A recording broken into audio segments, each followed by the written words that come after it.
Hello again, YouTube. You guys get to watch me put the stitching pony back together. I tell you what's so.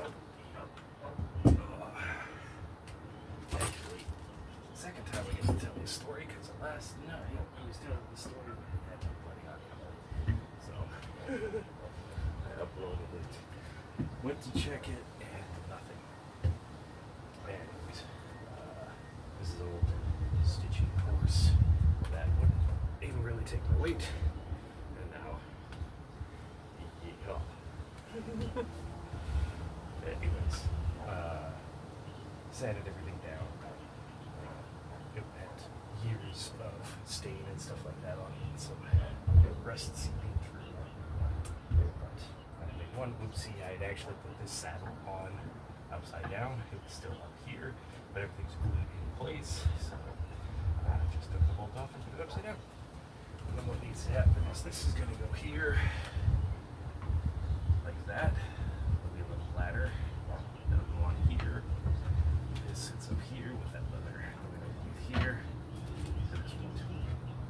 So the fun part is figuring out how to do this.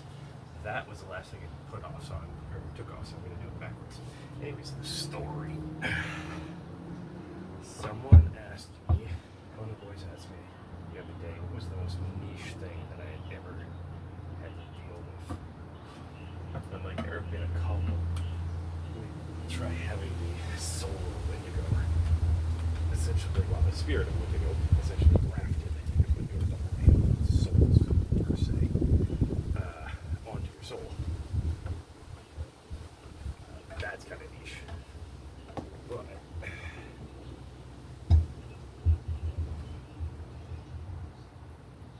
like that. This gets pressed down, that gets moved in. So this has been conditioned a lot. Anyways, niche. So I started thinking about it. And I had to deal with things while I was in Yuma. I had to deal with things. Luckily, when I went to Cancun, I was on vacation and nothing really popped up, so that was nice. These are all the parts that I really need to know. Probably the nichest was this carriage bolt through here. Thankfully, it still has shoulders. This one didn't have shoulders, so that one just spun a little bit. And I'm just going to put all these in place, secure them, and then tighten them up at the end. And I'm using my headphones so I don't have to raise my voice and disturb the neighbors or anything. Instead, I just look like a crazy person talking to myself.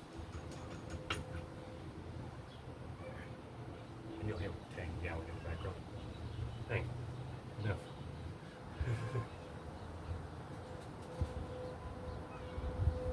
Anyways,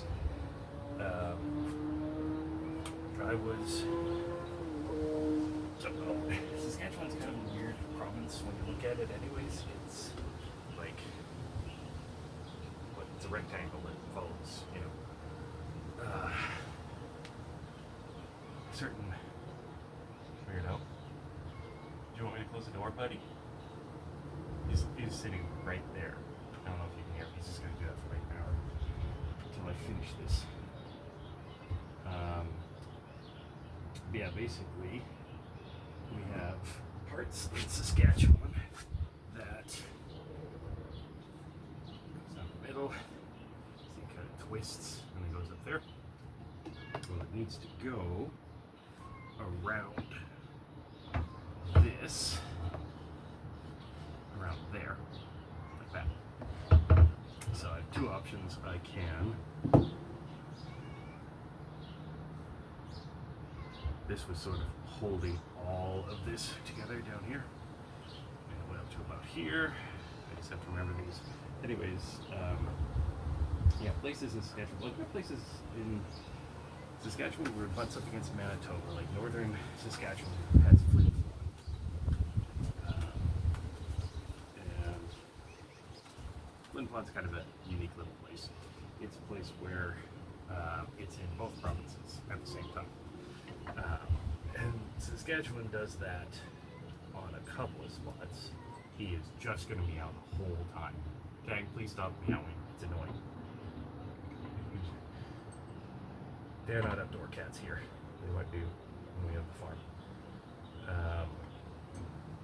Anyways, we have, let's make sure that I don't have to ream this hole out.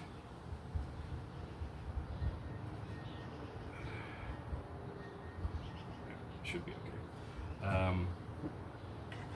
There are two places actually where Saskatchewan and Alberta crossover. So you got Flin Flon in the north, where it cuts it against Manitoba, and you've got Lloydminster, which is sort of, it's not northern Alberta per se, but it's north-ish Alberta. Let me get this out.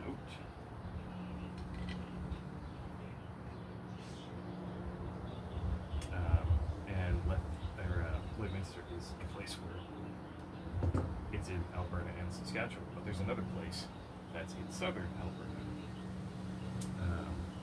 and it's in the eastern part, eastern part of southern Alberta. You guys don't get to see my face very much; you just see it wearing blue, and it is called Cypress Hills. And Cypress Hills is both a provincial park, I think it's provincial for Saskatchewan, and part of Parks Canada, like Jasper, Banff, Radiant, places like that. And so, just taking a second to figure out what my next step is going to be. I need to put the staple in. This one right here. And I need to fit this through here. So I think I gotta put this on first.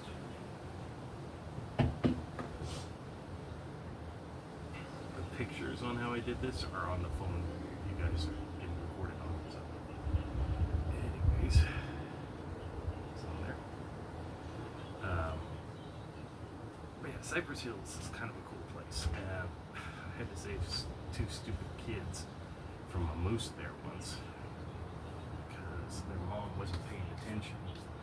And there was a young bull moose in a rut. And my wife and I, then girlfriend, now wife, are walking along a pathway. And we come around a corner and there's this bull moose sitting. Well, he's laid down. Not really sit. And as we come around the corner, there he is. He stands up. And this is actually for her family reunion. 15 years ago, something like that.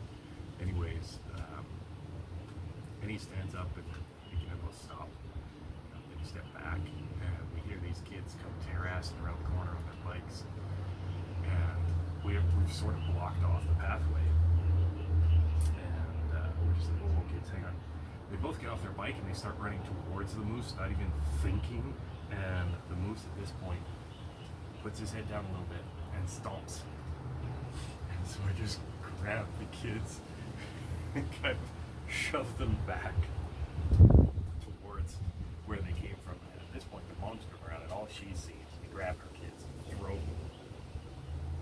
And she starts yelling at me, agitates the moose even more. And I go, ma'am, moose, get the kids away. And she looks, okay, kids, grab your bikes. Let's go. It's like, leave the fucking bikes. Anyways.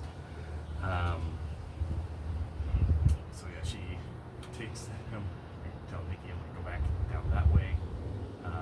When we get back to Park Station, we'll have to let Parks Canada staff know. And almost all federal places that are part of Parks Canada will have either park staff minimum or RCMP as well. And this place has both. So he's giving up, we know he's just giving me the stink eye over there. Anyways, the moose head down now, pawing at the ground. It basically looks like we want to charge, so the kids start really backing away with their mom. I think he's going that way, and I'm just trying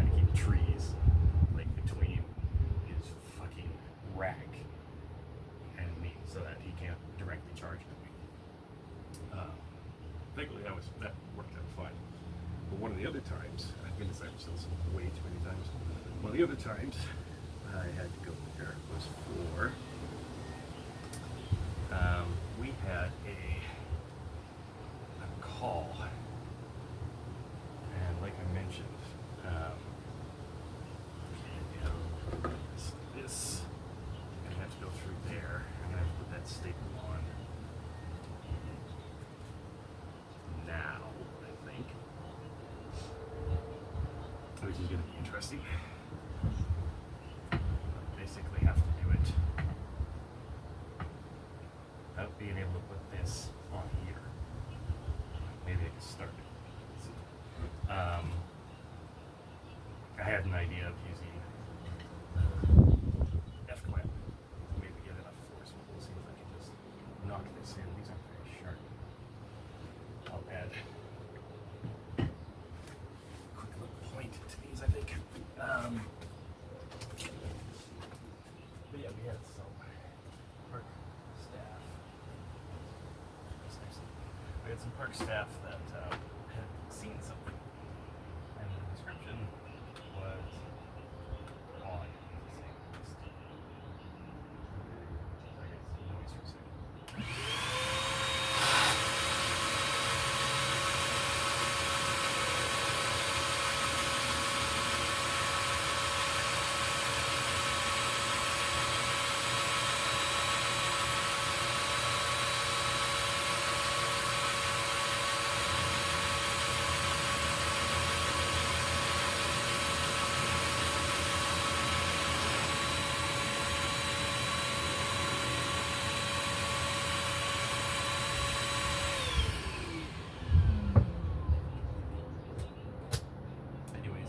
Park staff description was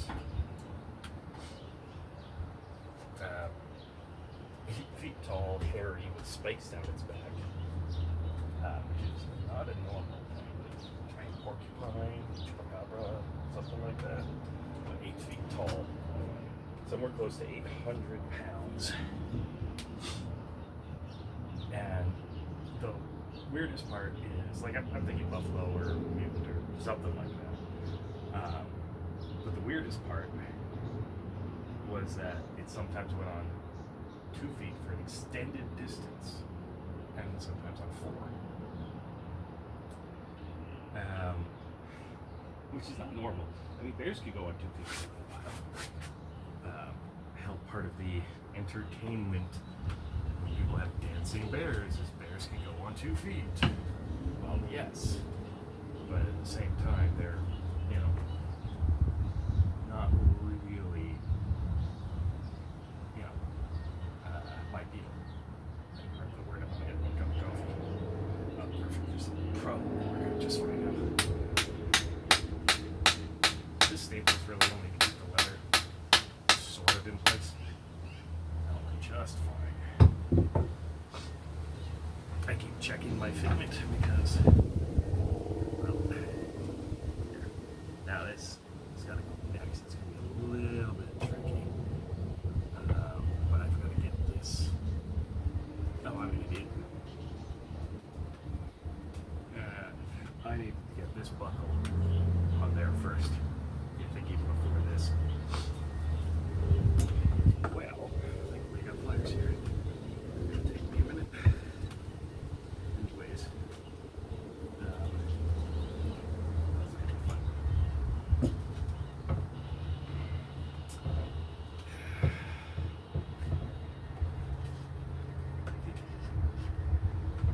I knew I could take this off with that, but getting this in there is not a fun feat. I'm not sure I'm actually going to be able to do this. This has to go through here, but this needs to have been on already. Like this. Actually, I think it needs to have gone on before this.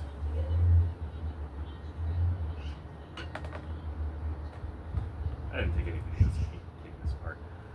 And like that. So this. Anyways,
Because I don't. Putting them back together would be easier with an arbor. I don't have an arbor. Okay, so it's got to go a weird way. Anyways, had there's a magpie behind you. I call him Hoppy because he usually hops up the steps, and then when he sees me, he hops away. He's just a young one. Brain needs to figure this out, but yeah. So I got called in and asked if I could see what was there. Now the thing about Canada's national parks is you can't hunt on them, so I'm not allowed to bring a firearm. And the reports are from kind of an area that's both, like there's marshland essentially on one side and prairie land on the other side. It kind of reminds you of Oak Island actually, where you'll have very wet and very, very dry scrub brush, stuff like that. And just like Elk Island, it has bison. In fact, like Alberta has a whole bunch of bison herds and everything. In fact, there was a place called Head Smash in Buffalo Jump on the west side, southwest side of the province. That is kind of insane. The number of bones that was found, all of that stuff. Alright. I was able to take this off, which means it does go back together. It's just how.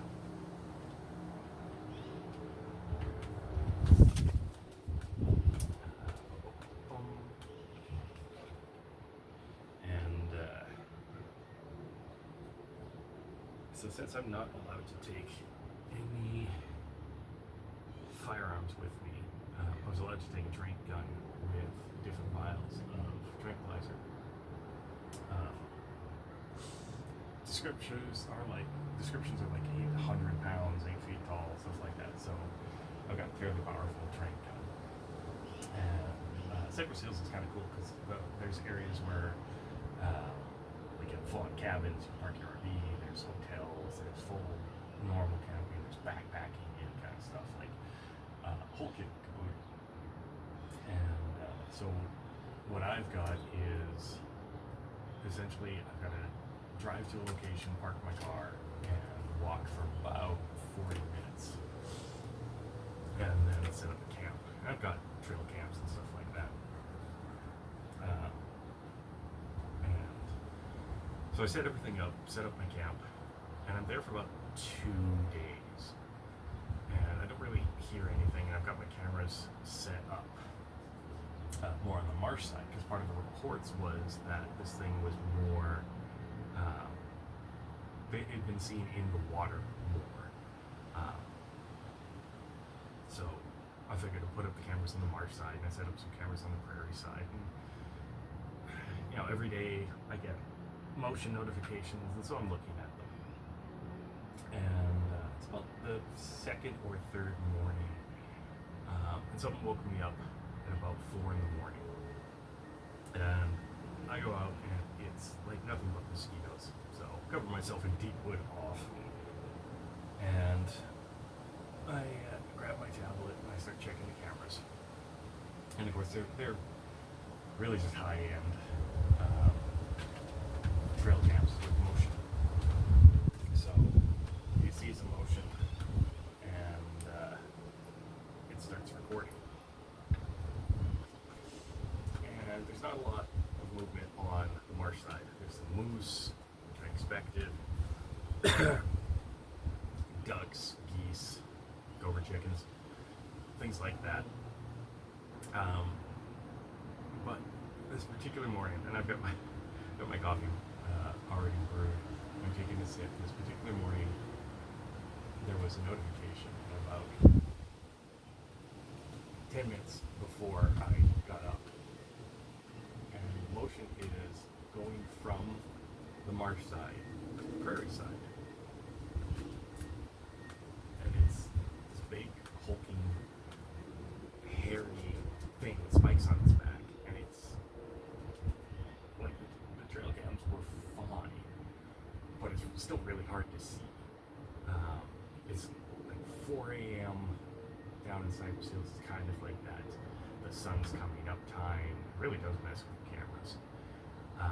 But anyways, the same shape can be seen walking essentially from one camera to the other until it shows up on the marsh or on the prairie side, moving from the marsh side over. And so I'm thinking, okay, well, this is kind of cool. Let's see kind of what we can see. I just realized I made it see this. That's why this looks so weird. Okay. I was wondering how the leverage was supposed to work on this. It's good that I didn't get the belt clutch. That statement's going to be a pain in the ass, but that's fine. I can take that off. This actually has to go over this little bar here. I'm like, why is that all polished up? But that's because I have a leather coat. This thing's actually backwards. This is why I don't screw everything together. The only thing I had to screw together was this guy. Because I can't, once that bar is in there, this is a carriage bolt. The shoulders are all rounded over. I didn't want to replace this with a brand new carriage bolt because I'd like to keep as much of the original hardware as possible. And so far, I've been able to keep all of them. Knock on wood. But I cut a slot in here so that I could put this nut on here and tighten it up.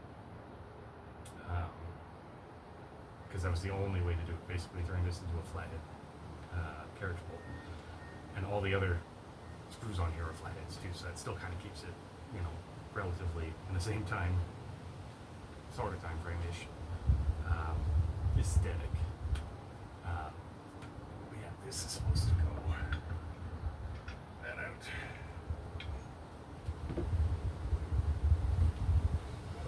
It's gotta come out. This is heavy, by the way. This is cast steel, cast iron. Looks like this. There we go.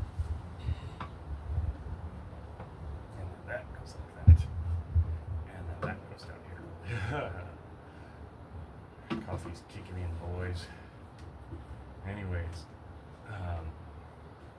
so I checked this out and I'm thinking, okay, well, maybe I'll go take a gander. There we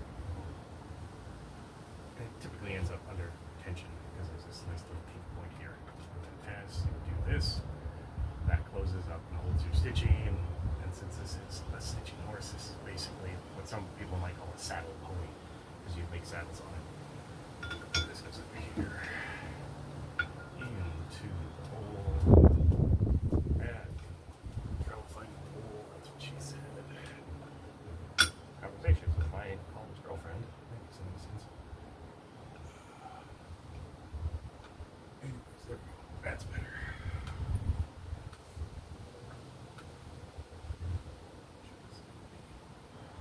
Rough. I figure I'm gonna go check this thing out. So I grabbed the train gun they gave me and start walking towards the last camera that this thing had shown up on. And I start hearing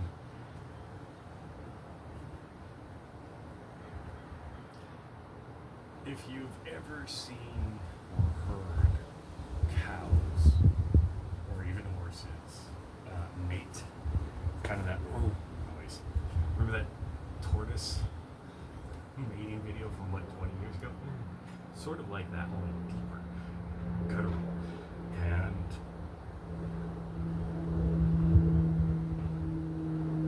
slightly off. So take this out. It's just going to take a couple minutes. I keep walking towards the noise. Figure out how to get that on there. Keep walking towards the noise.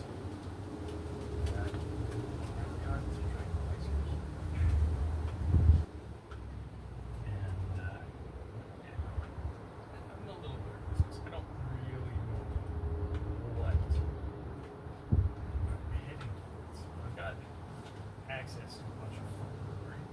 And folklore is great, but it's at best 50-50 for information. Like you can find folklore that chupacabra is just a coyote mage.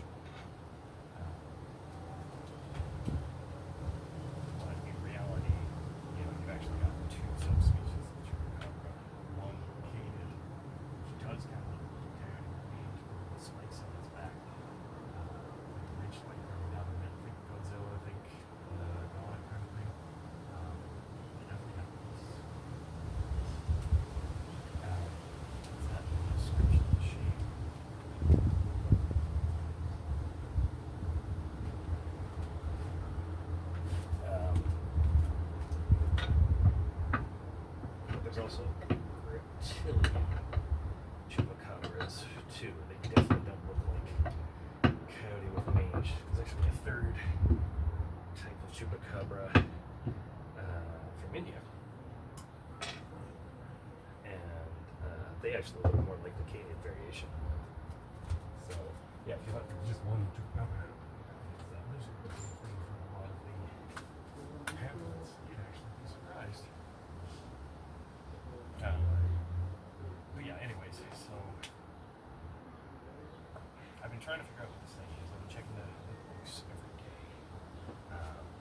The first chance of the video was this day, so not really a Google image search thing that you can do. I'm gonna see if I can figure out how to do this. I need to sip a coffee. Not really Google image search.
So I know there's bison there, and I start heading off the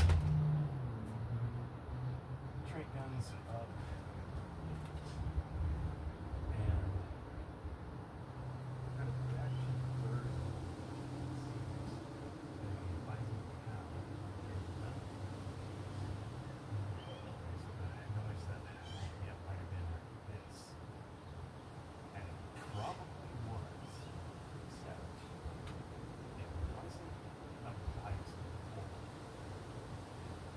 This thing was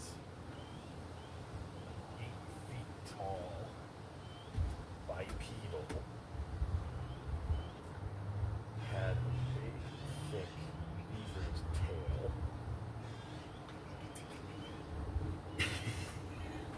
one freaking eye, one freaking horn. I still gotta figure out how to pull this apart. Because normally, how would you get this over there? So it's gotta go like that to up here. But I can't. So how do I attach this?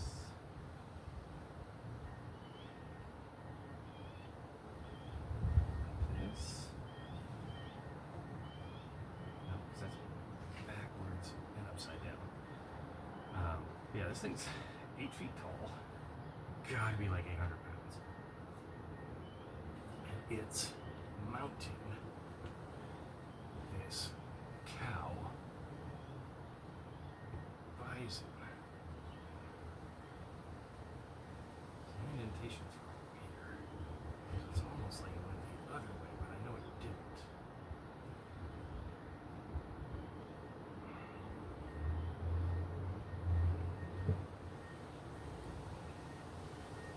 That's yes, we definitely didn't get that way.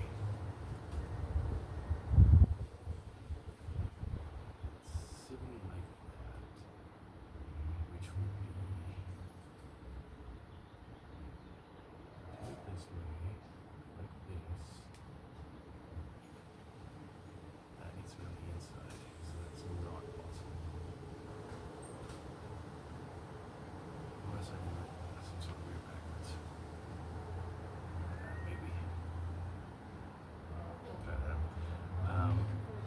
feet tall, it's like 800 pounds, and it's got human hands. And that's gotta be one of the weirdest phrases I've said.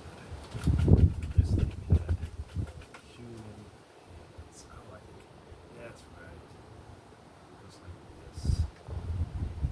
Goes through here. Upside down and backwards. Goes up here.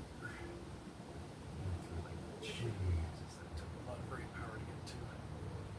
Huzzah! Can I get an applaud in the comments? I wanted to make sure that leather was going to hold up too. I mean, I can replace this if I need to, but I don't want to. Okay, now this on top. There's no motion in it anymore though. So we can go this loose-ish. So crinkle this up. This is why I conditioned the leather before putting this all back together. This was just filthy. It was been sitting in the garage for 40 years without being used. Easily 40 years. It's over 100 years old actually. The company that makes this apparently is still around. It's from Ohio. You know, that place that doesn't really exist. Never get on there. There we go. Yeah, there. Jesus, that was a pain in the ass. Yeah, and that just keeps this from spreading apart. Where's this from? Cincinnati.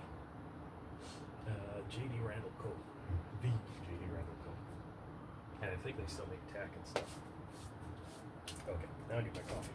I had to brew a new cup. This thing's 8 feet tall. He's got human hands.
We get our licenses.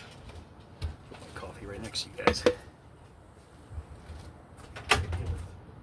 random shit. Okay, so now this has to go right here. This is showing that it tilted this way. Upside down. Stable. This goes here. Once in the saddle. Press down. Clampy clamp. Good.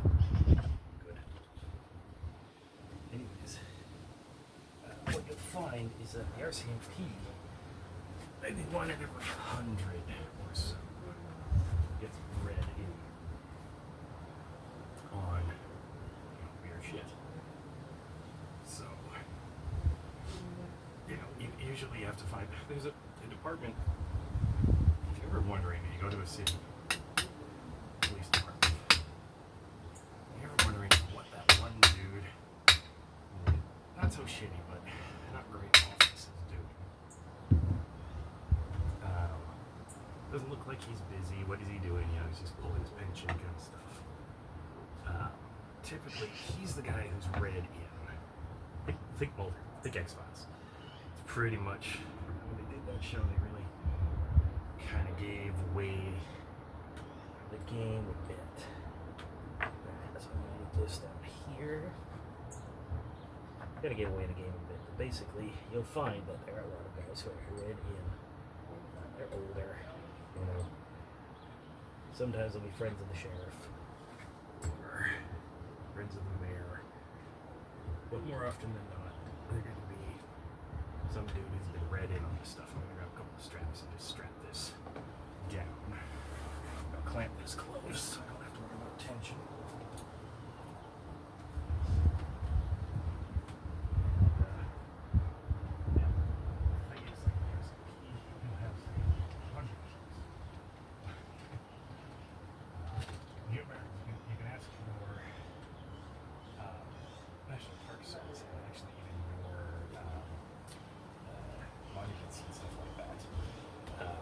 If they've ever had to deal with weird shit, and I guarantee you'll get guys who are like this. Work.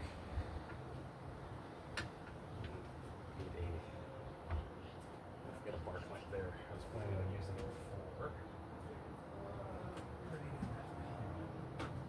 Let's see.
There's subspecies again, but it's often mistaken for the giant beaver.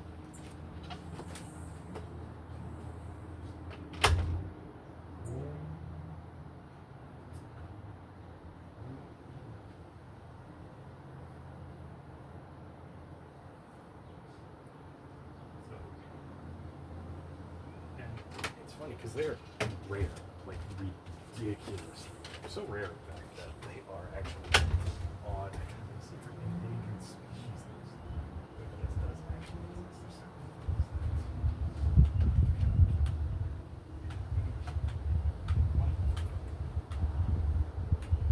Now, why, if it's on the Missouri River, did it end up in Cypress Hills? Well, there's a working theory that's actually from this.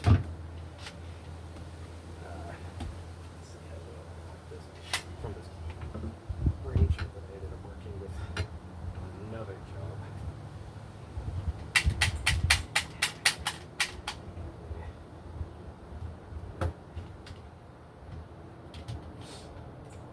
And it's that similar to salmon spawn. What's that clever? I just make my life easy. Similar to salmon spawn. The new mosquito will return to where Earth to meet. Now there was how ridiculously rare are they sighted in California in the late, sort of into late 70s. But they're not normally in California, because as gorgeous as California is, they're not really from there. Instead, what had happened was, so since they're so rare, they're considered exotic. And so someone bought a kit. So that's the baby. And it was, they're all cute and everything when they're young. But they're about the size, well, they're similar in size to a full-grown beaver. But when they start to eat, they get big fast. Now they're a herbivore. But the teeth in the front give so the dentation is similar to a bison, those massive molars, but instead of molars in the front, they actually have beaver teeth. They're almost a bit more like a mole's teeth, in that they do kind of come out a little bit, but similar enough to a beaver teeth that, you know, if I say beaver teeth, you're going to know what the hell I'm talking about. Especially my friends from Texas, because you got Bucky there. But, yeah, it's a mini Washington. And this one must have been spawned, birthed, I don't really know how to say that, in and around Cypress Hills. And so it went back there. And as it turns out, one of the reasons the mini Washington is so endangered now is due to colonization. Not that their habitat has disappeared, because you'd be surprised if you've ever come across marshland and just been surprised by a moose, something that fucking big, just, you know. The mini Washitu are normally very, very quiet. They're actually really smart, but they do react instinctually to certain things, like mating. Anyways, the mini Washitu, that's kind of a fun name to say, mini Washitu.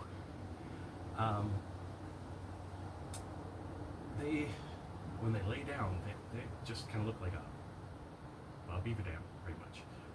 Even with like the spikes kind of coming up, looks like branches. And when they go into the water, I guess the shit will tend to stick on them. They basically look like a mobile beaver dam when they're in the water.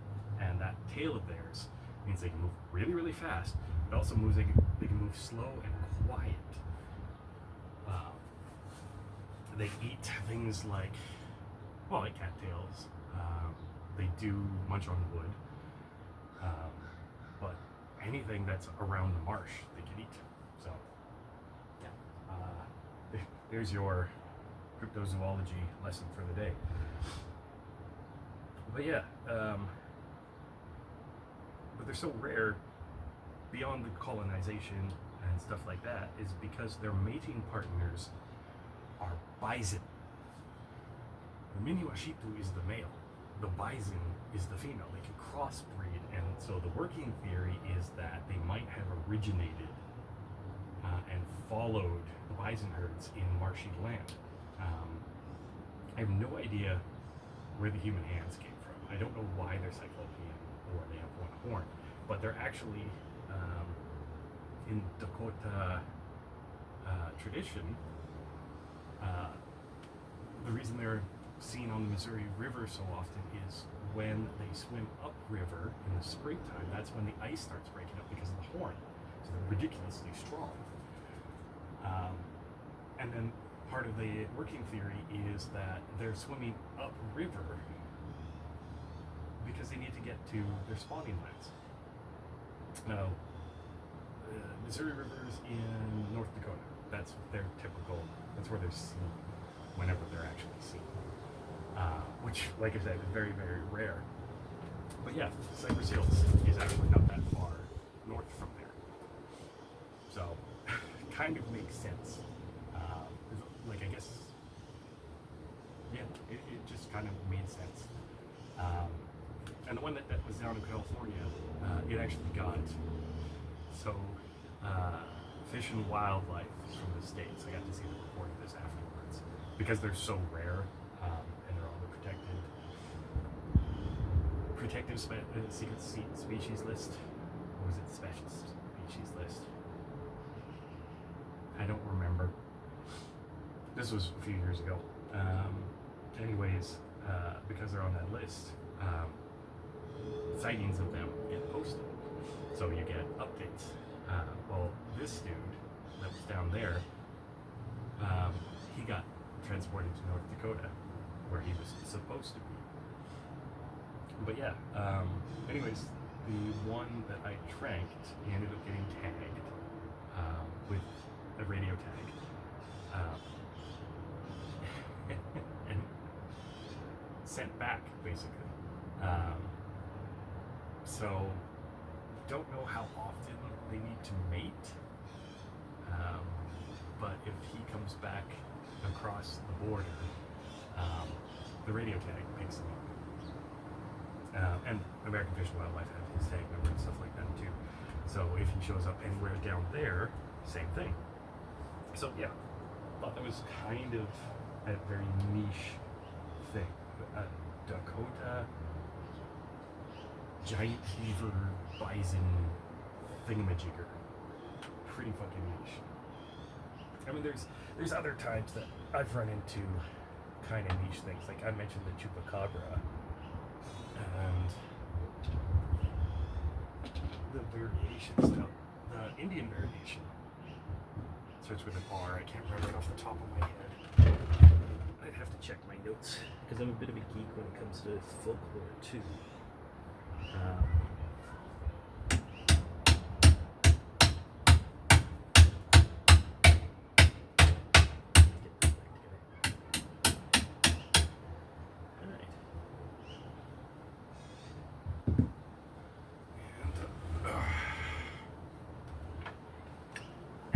Enough to lift this with one hand without this collar. So I'm still going to leave that loose. I want to get that rack on there. So that's not enough for me to tell you the chupacabra story. So as Ian, I've been down to the States quite a few times. Hell, I did Disneyland as a kid, of course, because I think almost everyone at some point has been to Disney. Whether or not you think you should go to Disney, whatever, that's you. But I was lucky enough to go to Disney when I was like 10, so that was awesome. Right at the height of, hi, how you doing? Magpie. I don't know if you guys can see me on camera. Yeah, I put out fresh peanuts, go ahead. Fresh peanuts. I put out more peanuts. These are fresh. They're from my peanut plantation. I don't have peanuts. This is the rack. Flathead screws.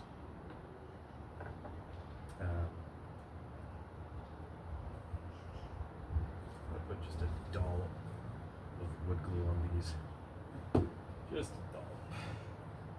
I have to remember where I put my wood glue now. There's so much glue. I probably just put it. I try to keep it all.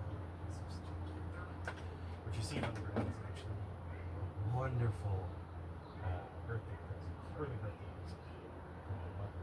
It's a rotary tool, but it's like a 1200 watt rotary tool, which is like what, one and a half, 1.6 horsepower. Because my old job mate, I would use it for about 2 minutes and it would just get screaming hot. I replaced brushes and everything. Yeah. Okay. Glue's not in here. It's inside. Just enjoy the majesty of the stitching noise. Well,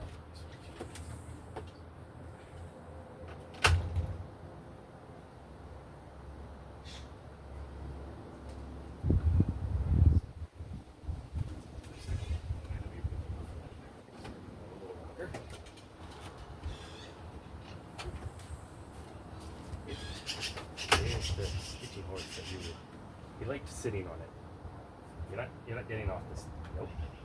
You stay there. Sniff. All of the sniffs. Can't go down. Nope. Nope. There you go. Let's just wait for it to try to go down. What'd you do? Yes, I said my cat.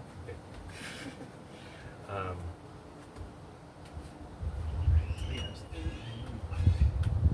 The original reason I was in Unima was sometimes you basically get called a subject matter expert, and pretty much if it's dead, like an undead. I'm a subject matter expert. And I knew one of the guys in this team. So like I said, different countries handle things different ways. I'm not going to knock them or anything like that. It's just different. And whatever you have to hunt is going to be, going to determine sort of how you can set this kind of thing up. Like, for instance, Russia's vast. So if you've got Voidenjoy, which is like Vodnik, to deal with, where is it? Well, okay, so now we have to go this far, and we need logistics. Well, can the government supply that? Well, sometimes yes, sometimes no. India, for instance, does kind of a hybrid system where they have private hunters that work with their federal government. Pakistan's a bit different. It's all government, but you'll on occasion get private citizens that sort of take the lead for being local subject matter experts. In Israel, it is an offshoot of Assad.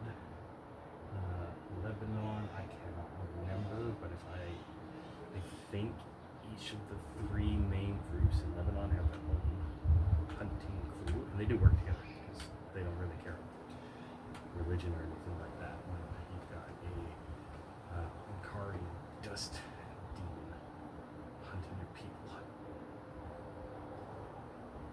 But yeah, anyways, the set. Yeah, this is how this works. Okay, should be able to let off those clamps. Let this glue set for a little bit. We'll get to the story.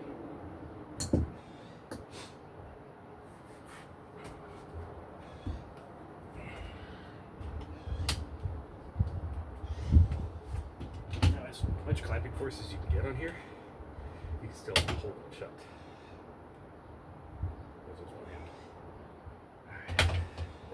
Set up. That's one last nut to tighten. You guys thought I forgot to put a nut. I totally did, actually. Okay. Kind of want this to line up. Body.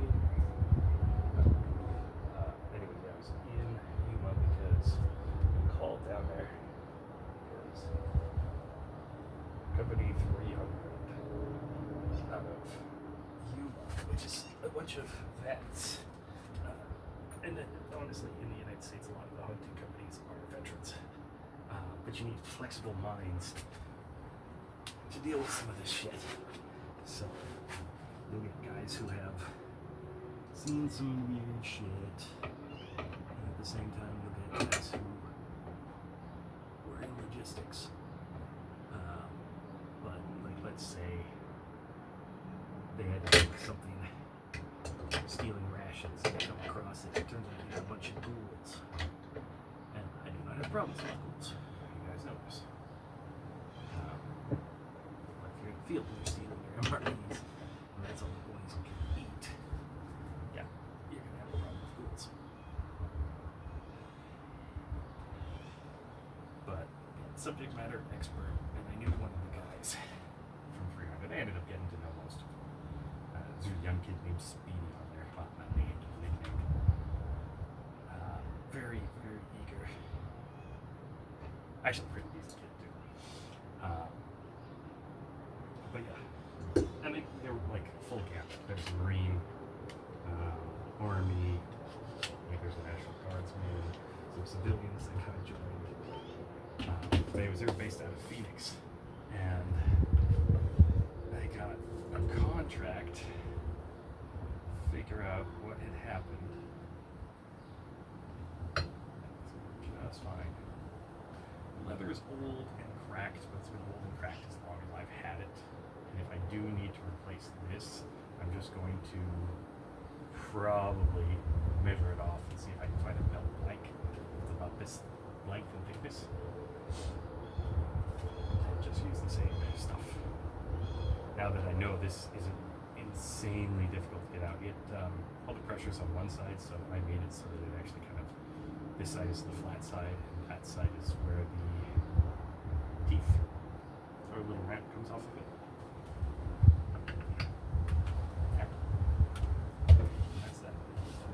I finished it in boiled linseed oil because I like just seeing the wood, the color of the wood come through, and I left a lot of the original, like there's tool markings from the original saw and everything, and then this was turned on a lathe, and then there was some file marks and stuff like that, and you can tell that it's been stained a couple of times, and the stain has gone kind of deep into some of these grooves, so I just said that I wanted to keep that.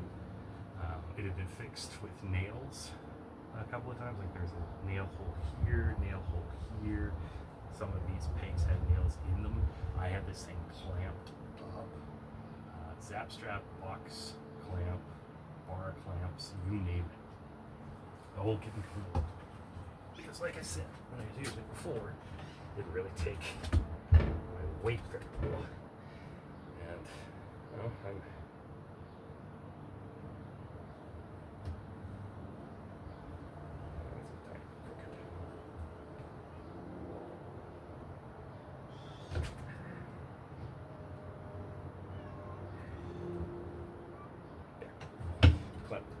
taking that bolt up now.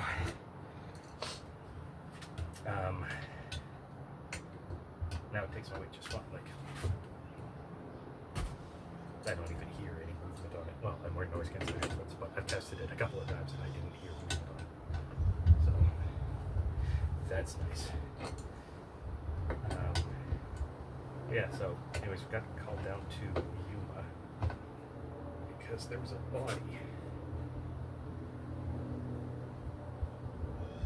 that had been found, and it had been marked with ritual symbols that, since I filed all my reports, they kind of go into almost like a CODIS. I know CODIS is for DNA, but you kind of get the point. Or as my friend Assam says, you get the point.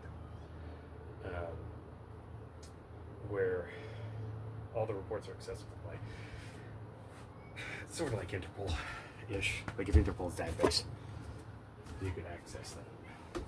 Make sure that like it's stained on my book. High tech. He's just sitting there now, all forlorn. Anyways, it had to do with some of my earlier reports, where I had to deal with worry dolls. If you want to hear the worry doll story, let me know. It's a fairly short story. Magpies are all around me. We got storm coming in, but it's nice out here. It was above 30 degrees last night, and we had a hell of a thunderstorm. 30 degrees Celsius. I don't know what that is in freedoms. But, oh, that's good coffee. As it turned out, originally, the symbols were from a Thulean book that had been poorly translated, and it had originally taken information that the little society, some things they correctly translated, most things they incorrectly translated because they took it and put it within their worldview. So of course, if you know who the Thulean society was, the Thule Fools, you'll know what I'm referring to. Kick it that way a little bit.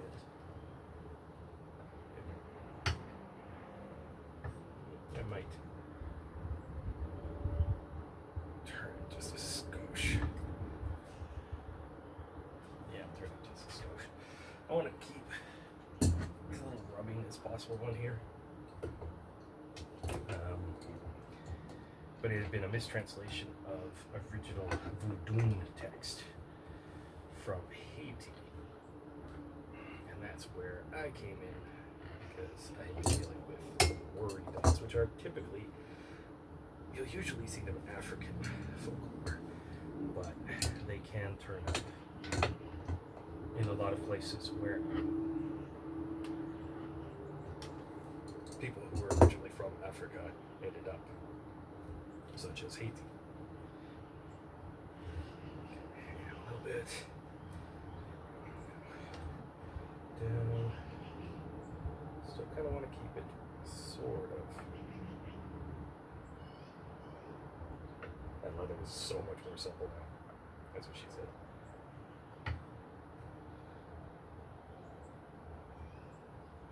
Okay.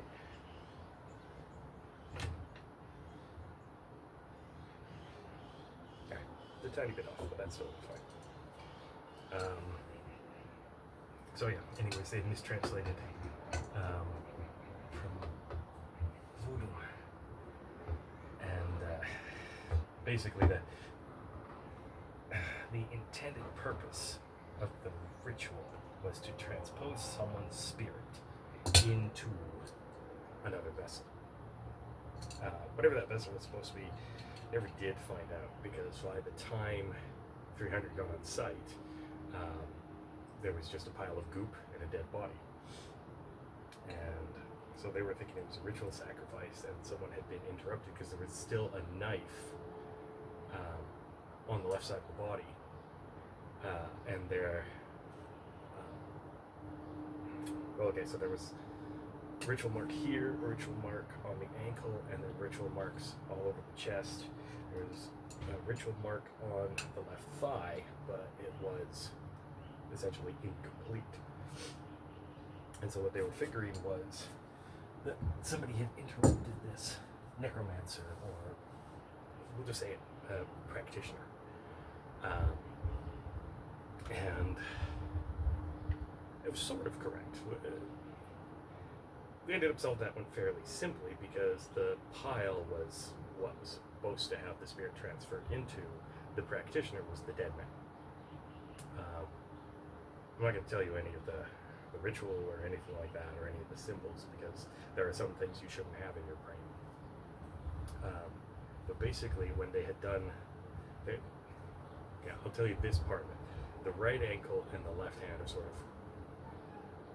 like a grounding and release.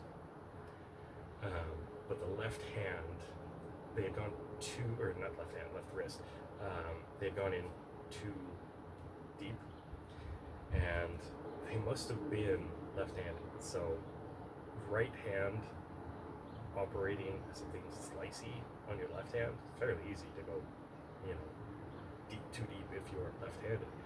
So he went too deep, and then as he was carving one of the other sigils onto his thigh, he bled out and died.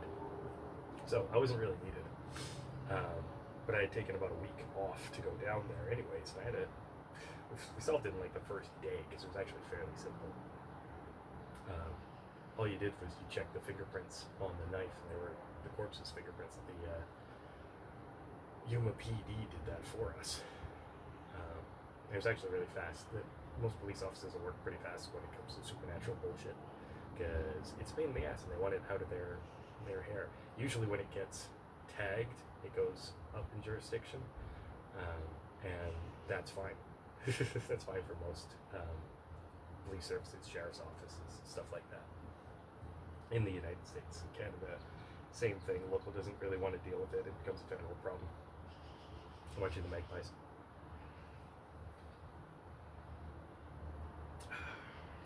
Okay, I think you guys have long enough to set.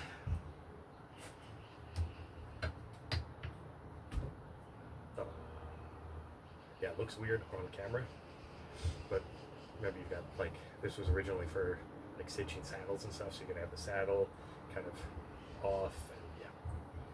So I like it. I use it for making nice sheaths. I made myself a stitching pony at one point, one of the little ones. Nice, simple little setup. I kept all the pieces of wood there and there. Hi, buddy. Crazy cat. But I was down there for a week anyways, and family members were snowbirds, and they had bought a trailer, but they had brought down their fifth wheel, so I just stayed in the fifth wheel for a little while. And Second day, I'm down there. So basically, the day after we figured everything out, I don't remember if that was a Tuesday or not, but anyways, the day after that, my buddy, so the snowbird family kind of makes friends and family down there, right? And they hear from one of their friends that there's something weird happening. Now, when you drive from Phoenix to Yuma, there's like huge cattle farms. Like I'm talking massive, I don't know, 10,000, 20,000 head of cattle kind of thing. Huge.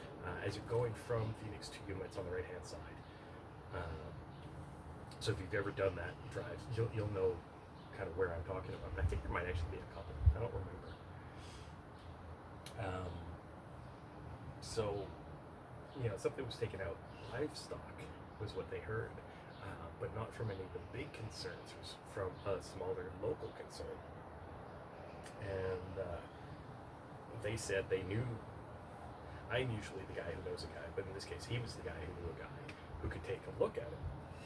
Now, typically, I wouldn't normally operate in another country unless I'm invited by like local hunters or something like that.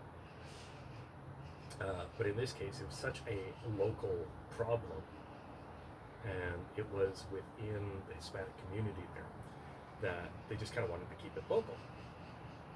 And by the way, anyone who is watching this who's like, oh, ICE should deport them or anything like that, turn off this video from here on out and just unsubscribe, please. Normally I don't get political, but these are hardworking people who immigrated generations ago, actually, for one of them. And if you feel that those people need to be kicked out of your country, just turn this off. Done? Okay, that's as political as I'm going to get.